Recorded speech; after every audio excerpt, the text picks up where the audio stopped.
जीता इसके online screen के बैच में आपका स्वागत है। तो आज फिर मैं आप लोगों के लिए एक मॉडल पेपर लेकर आया हूं, उस पर डिस्कस करेंगे हम लोग। और आज आपकी लास्ट 10वीं टेस्ट सीरीज भी जाएगी। हो सकता है पहुंच गई हो, नहीं तो पहुंचने वाली है। तो सभी लोग लाइव जुड़ चुके हैं मेरी साथ। ओके, तो बहुत ही सोच समझ कर आपको आंसर देना है। काफी लोग लाइव जुड़ चुके हैं, तो शुरुआत करते हैं। कॉपी पेन लेकर बैठ जाइए, लिखते जाना कि कितने क्वेश्चन आप लोगों ने किए हैं। आज पेपर बहुत बड़ा नहीं रखा गया, लेकिन बहुत ही शानदार क्वेश्चन रखे गए हैं। तो स्टूडेंट शुरुआत करते हैं, और शुरुआत में ही करंट अफेयर के क्वेश्चन है। शुरुआत की यदि हम बात करते हैं तो करंट अफेयर के क्वेश्चन इसमें दिए गए हैं। तो 26 जो रिपब्लिक डे था, उस परेड की थीम क्या थी? करंट अफेयर में आप लोग लैग करते हैं, तो इसलिए यहां पर मैंने जो रखा है वो करंट अफेयर के क्वेश्चनों को पहले रखा गया है यहाँ पर। इसीलिए करंट अफेयर के क्वेश्चन यहाँ पर पहले रखे गए हैं। तो क्वेश्चन नंबर फर्स्ट का ए अभी तक जो आंसर आ रहा है, ज्योति पांडे जी। सभी लोगों ने रट रखा है। काव्या जी, कहीं आपको पेपर तो आउट नहीं हो गया है? अभी अभी बनाया पेपर। बहुत ही राइट आंसर, बहुत ही सही आंसर आप लोग दे रहे हैं, बहुत बेहतर परफॉर्मेंस के साथ। Very good. Question number two, kho kho विश्व कप 2025 में भारतीय पुरुष टीम का नेतृत्व कौन कर रहा है? तो खो खो जो वर्ल्ड कप है 2025 में भारतीय पुरुष टीम का नेतृत्व कौन कर रहे हैं? रोहित वाइकर हैं, प्रियंशु पांडे हैं, प्रतीक है? तो पहला आंसर काव्या बिष्ट, रूहानी बिष्ट। दो लोगों का आंसर आया है और सभी का आंसर बी आ रहा है। तो आपके आंसर को नकारा नहीं जा सकता सूरज जी। वेरी गुड, सभी का सही आंसर आ रहा है प्रतीक वाइकर। प्रतीक वाइकर। बच्चों, 2025 में महाकुंभ किस अवसर पर शुरू हुआ था? तो अभी आप देख रहे हैं कि इलाहाबाद में महाकुंभ की समाप्ति हुई है। तो किस अवसर पर शुरू हुआ? यानी पहला जो स्नान था वो पौष पूर्णिमा है, माघ पूर्णिमा है, या महाशिवरात्रि, या मकर संक्रांति? तो दुर्गा सिंह जी कह रहे हैं कि पौष पूर्णिमा को हुआ है, और कुछ लोगों का आंसर बी आ रहा है, कुछ लोगों का डी आंसर आ रहा है। तो यहां पर आप लोगों का निर्णय सबका अलग अलग है। लेकिन स्टूडेंट्स देखिए, मकर संक्रांति नहीं, जो पौष पूर्णिमा है, तो इसकी जो शुरुआत हुई थी, पहला जो स्नान हुआ है वो पौष पूर्णिमा को हुआ था। तो एक आधा क्वेश्चन गलत भी हो जाता है, कोई दिक्कत नहीं। बच्चों, आप जानते हैं कि प्रवासी भारतीय सम्मान 2025 किसे मिला है? देखिए, जो प्रवासी भारतीय सम्मान होता है, ये भारतीय मूल के लोग जो पीआईओ होते हैं, पर्सन ऑफ इंडियन ओरिजिन, जो कभी भारतीय मूल के लोग होते थे, तो उनको ये सम्मान दिया जाता है। और ये जो ये तो बच्चों, एक्चुअली में क्या हुआ, 9 जनवरी को 1915 को गांधी जी अफ्रीका से भारत लौटे थे। तो उनके सम्मान में 9 जनवरी को इस सम्मान से नवाजा जाता है भारतीय मूल के लोगों को। तो यहाँ पर 4 नाम आपको दिए गए हैं। तो ये सम्मान 2025 में जो दिया गया, ये किसको दिया गया? यहाँ पर क्या इसका आंसर हो सकता है? Question number 4। क्वेश्चन नंबर 4, आप बिल्कुल इसी तरीके से आपको लगे रहना है। अभी स्क्रीनिंग के एग्जाम में लगभग 40 दिन हैं। अभी इतना टाइम आपको मिल रहा है, इतना कंटेंट्स आपको ऑनलाइन दिया गया है, ऑफलाइन भी। यदि आप चाहें कि आज से ही मुझे लगना है, तो भी सिलेक्शन हो जाएगा। लेकिन कंटिन्यू आपको रहना है, कंटिन्यू। तो देखिए, अब शुरुआत हो गई है। ज्योति पांडे डी कह रही हैं, काव्या जी, सलीम कुरैशी जी भी डी कह रहे हैं। तो सलीम कुरैशी जी लोअर पीसीएस से भी जुड़े हैं। सलीम कुरैशी जी, आज लोअर पीसीएस का जो आपका बैच चलता है, उसमें भी एक टेस्ट सीरीज रखी गई है, लेकिन वो अलग है। अमित जी भी जुड़ चुके हैं। और ये जो डॉक्टर सैयद अनवर खुर्शीद है, ये भारतीय मूल के हैं और जो ये सम्मान दिया गया है ये डॉक्टर सैयद अनवर खुर्शीद जी को दिया गया है। आप इसको देख लेना, कोई डाउट की बात नहीं है। 18वां प्रवासी भारतीय दिवस जनवरी 2025 कहाँ हुआ था? तो जो प्रवासी भारतीय दिवस है ये 9 जनवरी को मनाते हैं। तो 8 से लेकर 10 तक ये प्रोग्राम रहा। ये प्रोग्राम तो क्या बेंगलोर कर्नाटक में रहा है या दिल्ली या कलकत्ता यानी वेस्ट बंगाल बंगाल में रहा है, या चौथा विकल्प भुवनेश्वर उड़ीसा है, उड़ीसा। तो बच्चों आपको बताना है। सोनिया जी का डी आ रहा है, पांचवा काव्याभिष्ट सभी का, और भुवनेश्वर उड़ीसा बिल्कुल राइट आंसर के साथ आप आगे बढ़ते हैं। आपका जो स्क्रीनिंग का पेपर है उसमें करंट अफेयर का रोल बहुत कम है। 1 से 2 क्वेश्चन आ सकते हैं, और आप देख रहे हैं आपकी ऑनलाइन क्लास में जो आपकी टेस्ट सीरीज चलाई गई है उसमें बहुत क्वेश्चन मैंने डाले हैं, यहाँ भी क्वेश्चन डाले जा रहे हैं, और अभी तो आपकी क्लास में मैं करवाता रहूंगा। तो बिल्कुल डरने की जरूरत नहीं है, अच्छा परफॉर्मेंस। और 6 का आप सी कह रहे हैं।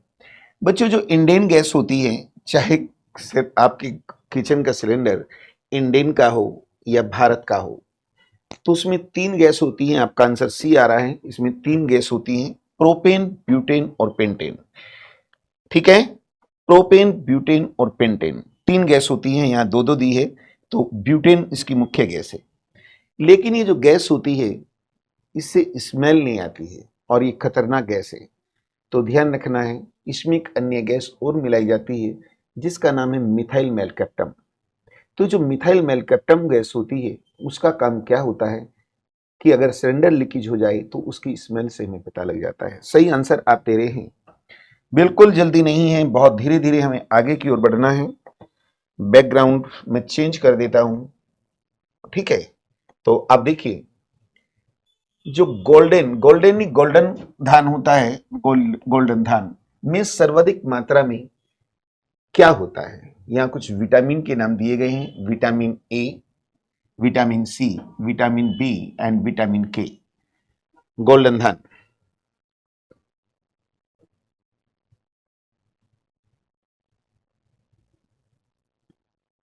चलो मैं दे रहा हूं आपको क्वेश्चन, तो कोई बात नहीं, शिकायत नहीं करनी, सजेशन देना है। फोन करके भी आप मुझे कहेंगे कि तो आपको हमेशा सहयोग दिया जाता है, तो सहयोग दिया जाएगा, बिल्कुल टेंशन नहीं लेनी है। और बहुत ही गजब परफॉर्मेंस के साथ मुझे लगता है कि आप बहुत ही जुनून में हैं, और बिना जुनून के कोई भी लड़ाई जीती नहीं जाती। हौसला चाहिए, पेशेंस भी चाहिए, कॉन्फिडेंस भी चाहिए और मेहनत भी चाहिए, और वे सारे गुण आप लोगों में मुझे यहाँ नजर आ रहे हैं। स्क्रीन पे मैं देख पा रहा हूँ। जो बिल्कुल राइट आंसर, गोल्डन जो धान होता है उसमें विटामिन ए जो होती है ये प्रचुर मात्रा में होती है। आपको मैं बताना चाहूंगा, ये जो हमारी साउथ इंडिया है उसका एक तो त्योहार होता है, उसका नाम ओणम है। तो ओणम का संबंध किससे होता है? देखिए कोई भी एग्जाम होता है उसमें आपका सिलेबस डिफाइन होता है, लेकिन कुछ क्वेश्चन 4-5 ऐसे आते हैं जिन्हें कहते हैं विविध प्रकार के क्वेश्चन, जो आपके सिलेबस में हिस्ट्री पॉलिटिक्स कहीं शो नहीं किए जाते। वे बहुत जरूरी होते हैं, और ये क्वेश्चन जो है ओणम उसी से संबंधित है। आपसे ये भी क्वेश्चन पूछा जा सकता है कि ओणम जो त्योहार है किससे संबंध है और ये कहां पर मनाया जाता है? तो ओणम, बताइए क्या आंसर हो सकता है? Question number 8।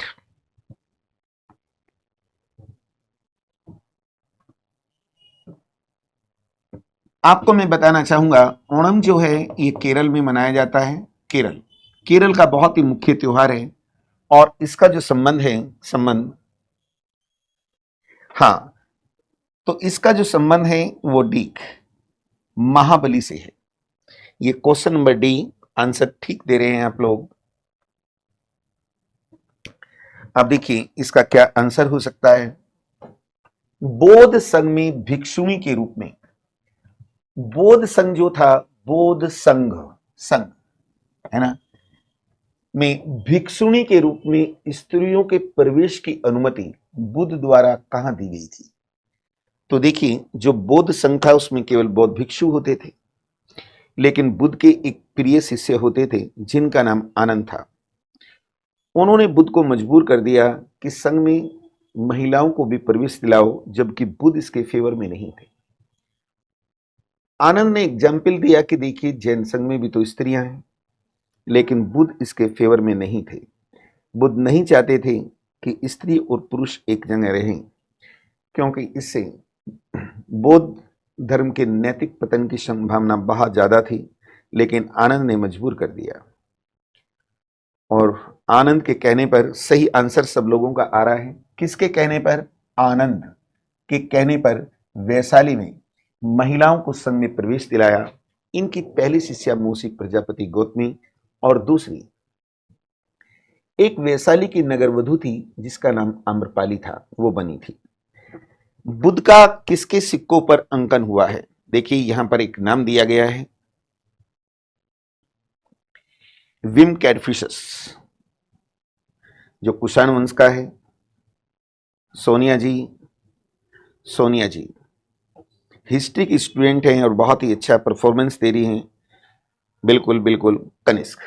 देखिए बच्चों, मैं आपको बताना चाहूंगा, ये जो कनिष्क है, ये बौद्ध धर्म की महायान शाखा को मानता था। चौथी बौद्ध संगति कनिष्क ने कराई थी, और उसमें हीनयान और महायान, आप जानते हैं, दो भागों में बटा। कनिष्क के दरबार में एक अन्य बौद्ध विद्वान है, और उसका नाम अश्वघोष है, जिसे वो पाटलिपुत्र से लाया था, वो भी रहता है। और कनिष्क ने जो सिक्के चलाए थे उस पर बुद्ध का चित्र अंकित था। बुद्ध का चित्र अंकित है, बहुत ही इंपॉर्टेंट क्वेश्चन है, तो ऐसे क्वेश्चनों पे आपको विशेष तौर से ध्यान देना है। अब यहां पर देखिए, माफी चाहता हूं, मुझे कलर बार बार चेंज करना पड़ रहा है। ऋग्वेद में निम्नांकित किन नदियों का उल्लेख अफगानिस्तान के साथ आर्यों के संबंध का सूचक है? तो आप जानते हैं, एक अश्कनी नदी भी आई है, पुरुषनी भी है, कुंभा भी है, करम या कर्मू भी है, और विपासा और सतुद्री भी है। तो ये जो नदियां यहां पर दी गई हैं, पढ़ा रखा है मैंने आपको। आंसर तो आप लोगों का बिल्कुल सही आ रहा है, और कहीं ऐसा तो नहीं कि जीत आई इसके स्टूडियो में जहां पेपर सेट होते हैं उनसे कोई लिंक तो नहीं है, क्योंकि कोई भी क्वेश्चन आप नहीं छोड़ रहे हैं। बिल्कुल ठीक है बच्चों। जो अश्कनी नदी की बात करते हैं, तो अश्कनी का मतलब चेनाब होता है, पुरुषनी रावी होता है, विपासा माने व्यास होता है, और सतुद्री मतलब सतलज होता है। तो ये भारत और पाकिस्तान में है। अब देखिए, कुंभा का मतलब होता है काबुल, ये काबुल अफगानिस्तान। कर्मू का मतलब कुर्रम होता है, कुर्रम।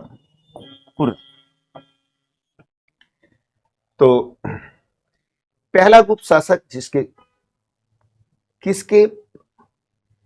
पहला गुप्त शासक कौन था?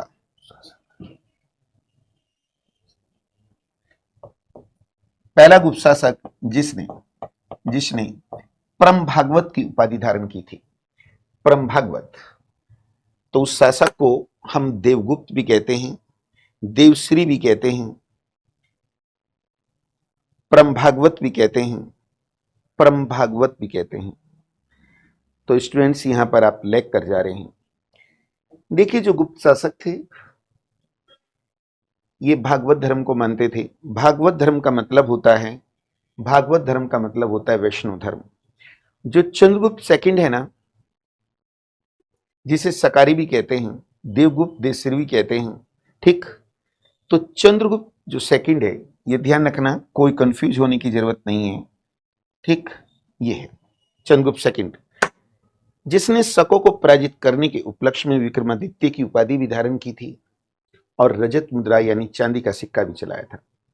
देखिए, मैं आप लोगों को कई बार यूट्यूब पे जीत आइस की वीडियो जाती है, तो बच्चों के कमेंट्स में देखता हूं, तो कि ये नहीं ये, अब कहने से कुछ नहीं होता है, ठीक। जो करेक्ट आंसर मैंने आपको दिया है चलो आगे की ओर बढ़ते हुए बहुत ही शानदार क्वेश्चन के साथ, अब इस क्वेश्चन पे मैं आपके साथ कुछ बातें भी करूंगा। देखिए, मुगल सम्राट जो औरंगजेब था, इसने संगीत को संरक्षण नहीं दिया था, क्योंकि इस्लाम में संगीत वर्जित है। जबकि चिश्ती संप्रदाय की बात करें, सलीम चिश्ती, जिसके सबसे बड़े फॉलोअर अकबर थे, अकबर ने संगीत को संरक्षण भी दिया था। तो यहां पर कौन सा शासक ऐसा है, औरंगजेब कौन सा वाद्य यंत्र बजाता था? तो देखिए question number 13, sorry, question number 13 का आंसर क्या हो सकता है?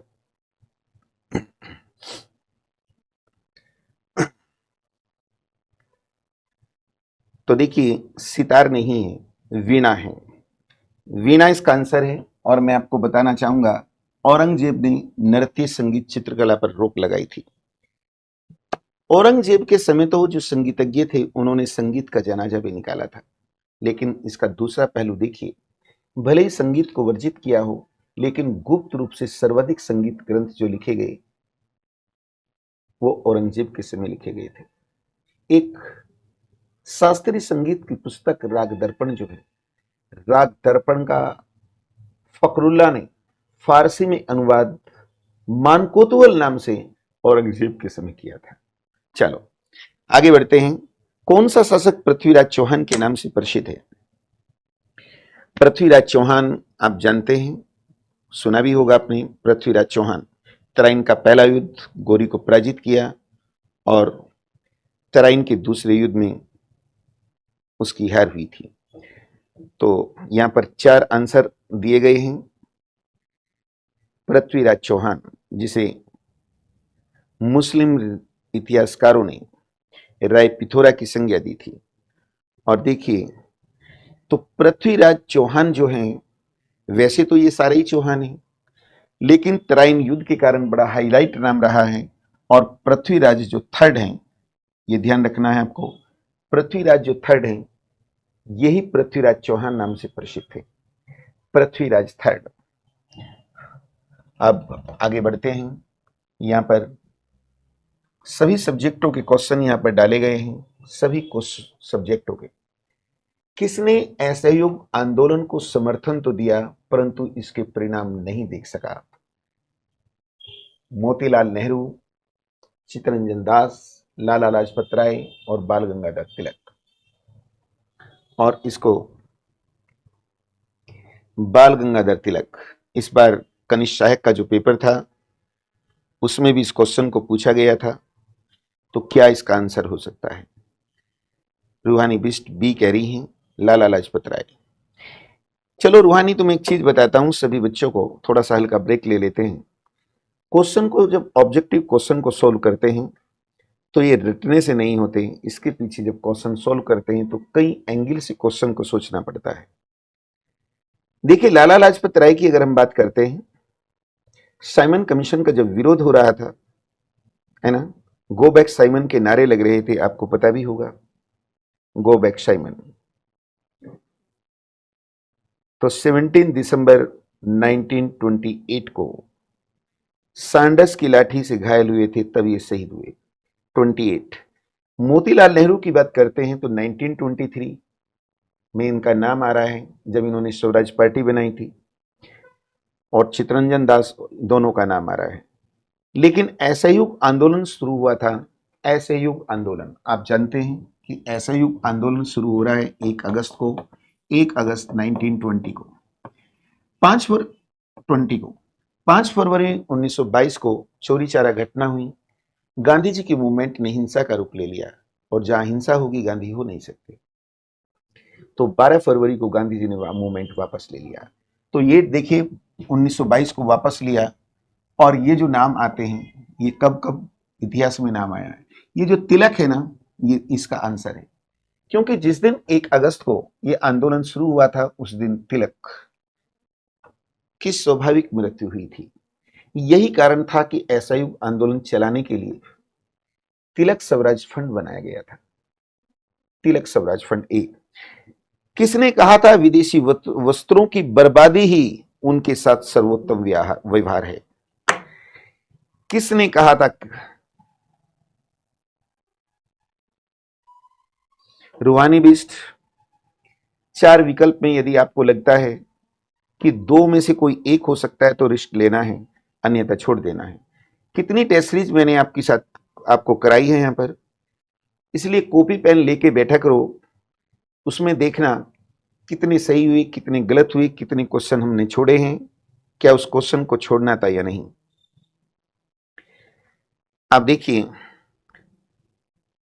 किसने कहा था विदेशी वस्त्रों की बर्बादी ही उनके साथ सर्वोत्तम व्यवहार है? अब आप जानते हैं 1905 में जब स्वदेशी आंदोलन चलाया गया था तो विदेशी वस्त्रों की होली जलाई जा रही थी, जिसे रविन्द्रनाथ टैगोर ने निरर्थक बताया था। लेकिन यहां पर ध्यान रखना, विदेशी वस्तुओं का जो बहिष्कार किया तो सबसे ज्यादा गांधी जी ने किया था।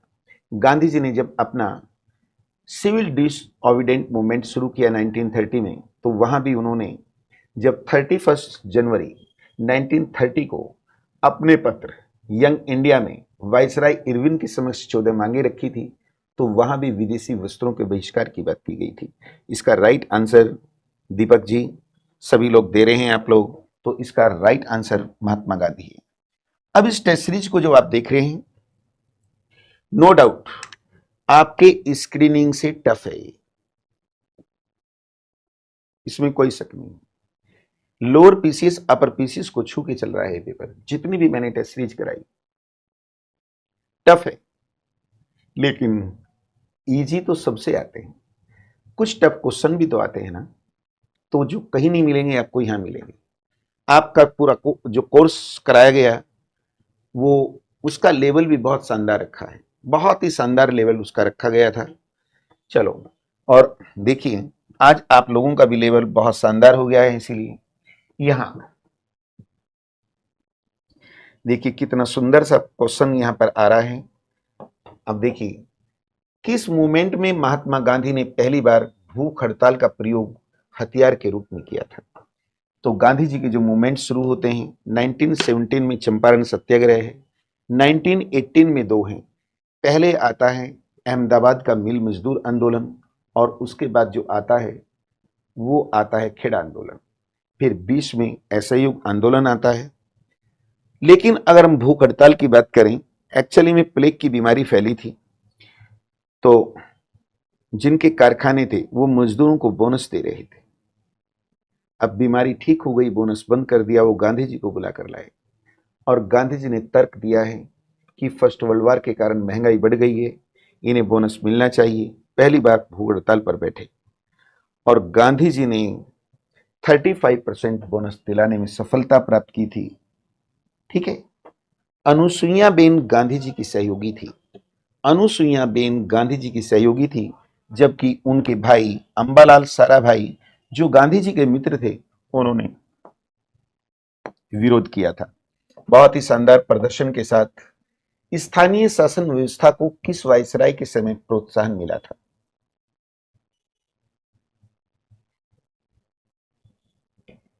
तो देखिए, अगर हम लॉर्ड मेयो की बात करते हैं, तो लॉर्ड मेयो ने क्या किया, स्थानीय स्वशासन की सिफारिश की थी।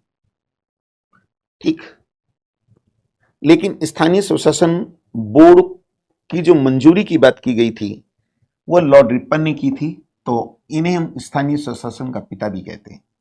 रिपन बहुत ही सज्जन व्यक्ति थे, तो रिपन ने काम किया। भारतीय लोगों ने इन्हें सज्जन रिपन की संज्ञा दी थी। इन्हीं के समय 1881 में पहली विधिवत जनगणना हुई। इन्हीं के समय क्या हुआ, स्थानीय स्वशासन को मंजूरी मिली है। इन्हीं के समय 1881 में प्रथम फैक्ट्री कानून लाया गया था। इसके साथ साथ जब एल्बर्ट बिल विवाद हुआ तो इन्होंने वहां भी जस्टिस किया था, लेकिन उसी आरोप के कारण इन्हें वायसराय का पद छोड़ना पड़ा। कौन सा जैव अभ्यारण्य बायोस्फीयर स्फीयर रिजर्व यूनेस्को के जैव अभ्यारण्य की विश्व तंत्र की सूची में सम्मिलित नहीं है। एक सुंदरवन है, आपने नाम सुना होगा, सुंदरवन वेस्ट बंगाल, नीलगिरी तमिलनाडु है, मन्नार की खाड़ी तमिलनाडु और श्रीलंका के बीच, सिमलीपाल उड़ीसा है। तो कौन सा ऐसा है जो यूनेस्को की कैटेगरी में नहीं रखा गया? और यहाँ पर यह भी ध्यान रखना है, 2009 में, संभवतः 2009 में यूनेस्को को रिकमेंड किया गया था कि इसको भी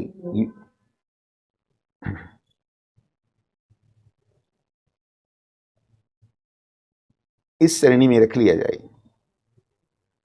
सूरज जी कह रहे हैं कि सी लग रहा है, लेकिन एक बात तो बताइए, लग रहा है बट क्यों लग रहा है सूरज जी? सिमलीपाल उड़ीसा है, ये ध्यान रखना है। ये समझ गए ना? अब इसमें एक चीज और भी होती है, यूनेस्को की कैटेगरी में जैसे फूलों की घाटी को रखा गया है, उत्तराखंड में रम्माण को रखा गया, लेकिन ये करंट के क्वेश्चन होते हैं। करंट में कई बार पहले नहीं रखा गया, हो सकता है आज की तारीख में रखा गया हो, लेकिन इसका आंसर ए है। आगे की ओर बढ़ते हुए ज्योग्राफी का क्वेश्चन था, निम्न में किस उद्योग में अभ्रक, बच्चों अभ्रक यानी माइका होता है, माइका का प्रयोग होता है। क्या लोहा और इस्पात यानी आयरन एंड स्टील, फिर उधर ट्वाइस खिलौने हैं, ग्लास और कुम्हारी, और एक इलेक्ट्रिसिटी यानी विद्युत। साइंस का क्वेश्चन रखा गया है। देखिए ये इलेक्ट्रिसिटी 20 का ए आ रहा है, लेकिन सोनिया जी दावा कर रही हैं डी।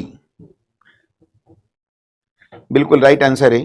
ये जो इलेक्ट्रिसिटी होती है ना, ये जो माइका होता है, ये इलेक्ट्रिसिटी का पैड कंडक्ट होता है, यानी कुचालक होता है।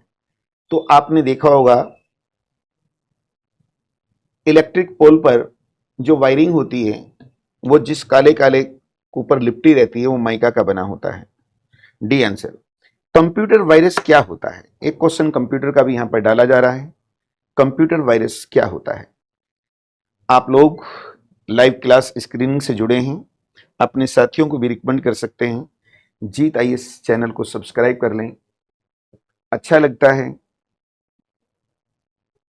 सोनिया जी, काव्याभिष्ट, चलो डी आंसर आ रहा है। एक सॉफ्टवेयर प्रोग्राम होता है, सॉफ्टवेयर प्रोग्राम। आगे बढ़ते हुए मध्याह्न भोजन आपके लिए स्क्रीनिंग के लिए बहुत ही शानदार क्वेश्चन है। मिड डे मील स्कीम किसके द्वारा प्रबंध तथा वित्तीय व्यवस्था की जाती है?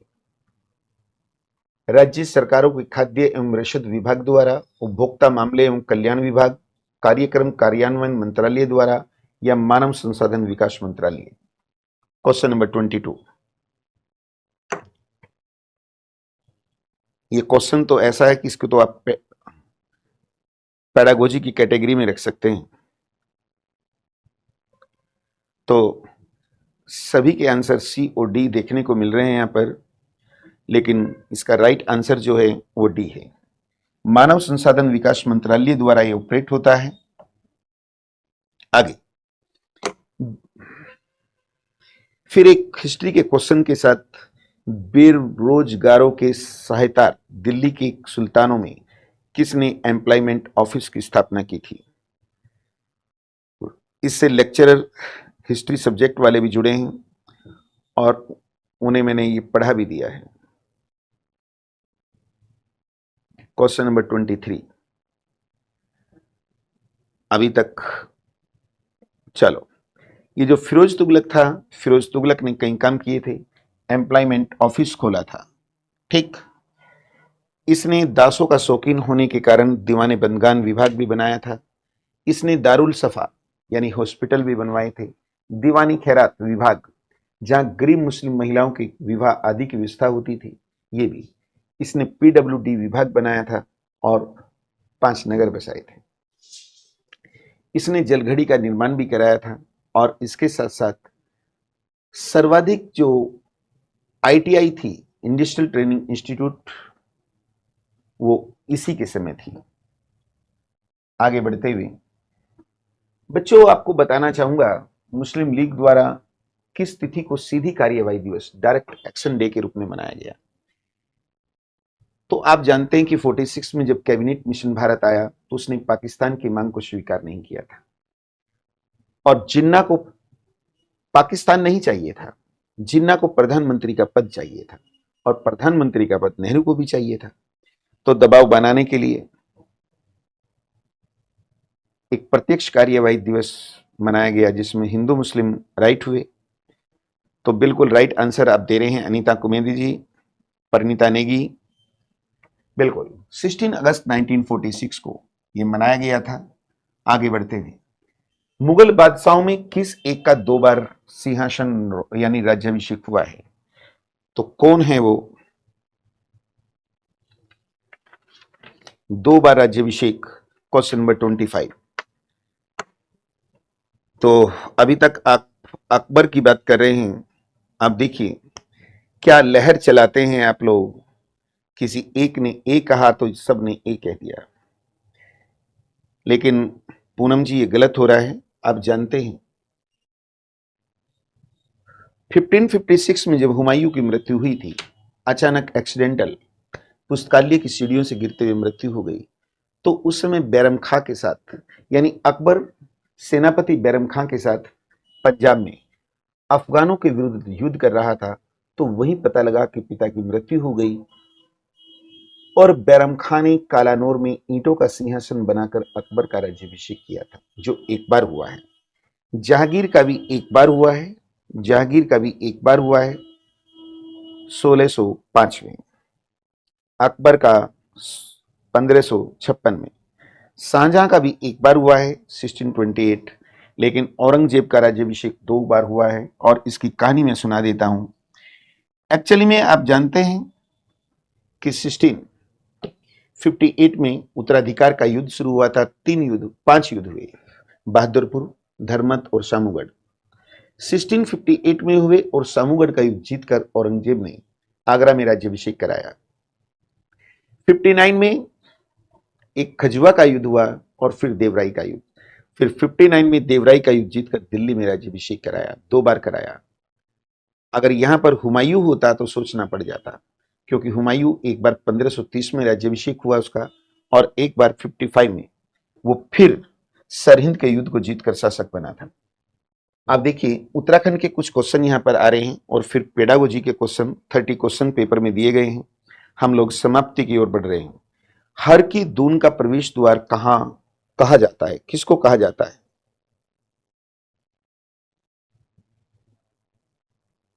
हर की दून का प्रवेश द्वार यानी एंट्रेंस गेट ऑफ हर की दून। क्वेश्चन नंबर 26 का क्या आंसर हो सकता है? देखिए सोचने के लिए मजबूर हो गए। आपने कल्पना भी नहीं की होगी कि ऐसा क्वेश्चन हो सकता है।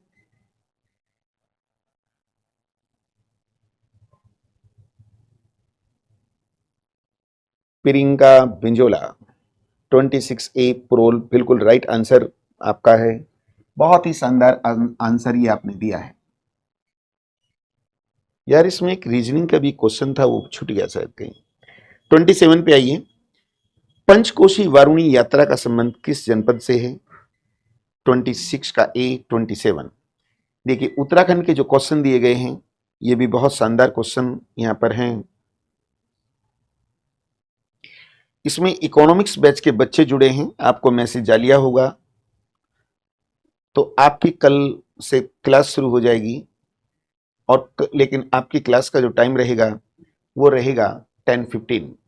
Lecturer economics economics economics 10:15 AM। और अब क्लास लेंगे जीवन जी। अभी तक प्रमोद जी ने ली थी। पॉलिटिकल साइंस का भी आपको टाइम पता है, हिंदी का भी पता है और हिस्ट्री का भी। उत्तरकाशी ठीक आंसर आ रहा है। अब देखिए चमोली जनपद में स्थित गर्म कुंड है। चमोली जनपद में स्थित एक गर्म कुंड कौन सा है? जैसे रुद्रप्रयाग में देखते हैं केदारनाथ जाते समय वहां भी एक गर्म कुंड आता है, पता नहीं गौरी कुंड है उसका नाम, संभवतः देखा है मैंने भी एक बार, गौरी कुंड। तो यहां पर आंसर क्या हो सकता है? बी, तप्त कुंड। तप्त, तप्त माने गर्म भी होता है। अब इस पेडागोजी के क्वेश्चन, व्यवहार तकनीक के क्षेत्र में, व्यवहार तकनीक के क्षेत्र में सर्वाधिक कार्य किया है।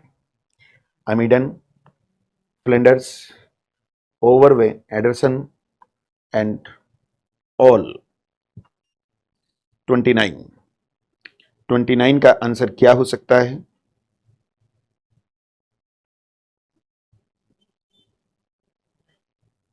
बिल्कुल समाप्ति की ओर बढ़ रहे हैं हम लोग। लोअर पीसीएस की क्लास चलेगी, उसमें भी एक छोटा सा पेपर मैंने रखा है। जो लोअर पीसीएस के भी कुछ बच्चे हैं जिन्होंने दो दो कोर्स लिया है, तो वो बिल्कुल तैयारी में रहें।